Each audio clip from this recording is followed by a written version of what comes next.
दिपकेच्या वडिलांची संपत्ती तपासा। सुरतच्या आरटीआय कार्यकर्त्याची मागणी। कायदेशीर संरक्षण निधी विरोधात तक्रार। नीट पेपरफुटी आंदोलनामुळे देशभरात चर्चेत आलेल्या कॉकरोच जनता पार्टीचा संस्थापक अभिजित दिपके यांच्या कुटुंबाविरोधात तक्रार दाखल करण्यात आली। दिपकेचे वडील भगवान दिपके यांच्या मालमत्तेची चौकशी करण्याची मागणी करण्यात आली। ज्येष्ठ वकील कपिल सिब्बल यांनी सीजेपीच्या आंदोलकांसाठी जाहीर केलेल्या 1 कोटी रुपयांच्या कायदेशीर संरक्षण निधीची चौकशी करण्यात आली।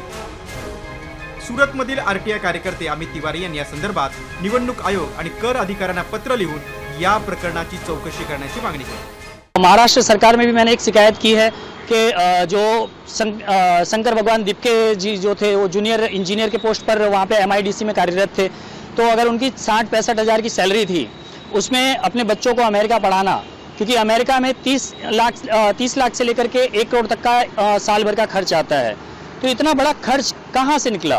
क्योंकि आपकी अगर 60-65 हज़ार की पगार है, उसमें आप 30-35 लाख रुपए खर्च कर रहे हैं, तो वो चीज़ समझ में नहीं आती है। इसके विरुद्ध में हमने महाराष्ट्र सरकार में भी शिकायत की है कि इसकी जांच की जाए, अगर आय से अधिक संपत्ति का मामला है तो उस पर कड़ी कार्यवाही की जाए।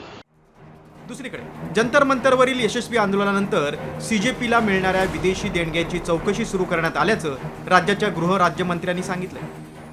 आपल्या देशामध्ये लोकशाही पद्धतीने आंदोलन करणं किंवा निषेध नोंदविणं हे काही चूक नाही, परंतु सीजेपी असो किंवा इतर काही संघटना यांना चुकीच्या पद्धतीने फॉरेन फंडिंग मिळवून त्याचा वापर जर का चुकीच्या कामाकरता केला असेल तर निश्चितपणे याची चौकशी करण्यात येईल। याची तपासणी सध्या केंद्र सरकार आणि राज्य सरकारच्या वतीने चालू आहे।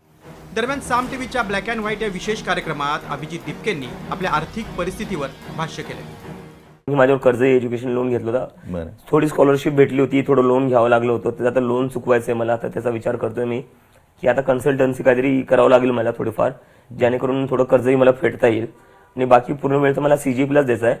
त्यामुळे एक रेग्युलर जॉब तर मी करू नाही शकणार। जर मी ते केलं तर मी सीजेपीला पुढे येऊ नाही शकणार आणि सीजेपीमुळे आता जे रिझल्ट आलाय आमच्या आंदोलनाचा, त्याच्यामुळे आमची जिम्मेदारी तर वाढली, लोकांच्या अपेक्षाही खूप वाढलेल्या आहेत। सुरत स्थित आरटीआय कार्यकर्त्याच्या तक्रारीनंतर कॉकरोच जनता पार्टी समोर नवं आव्हान निर्माण झाले। निधीच्या मुद्द्यावरून सरकार दिपकेंच्या मागे चौकशीचा ससेमिरा लावणार का आणि अभिजित दिपके त्याला कसं सामोरं जातात हे पाहणं महत्त्वाचं असणार आहे। ब्युरो रिपोर्ट, साम टीव्ही न्यूज।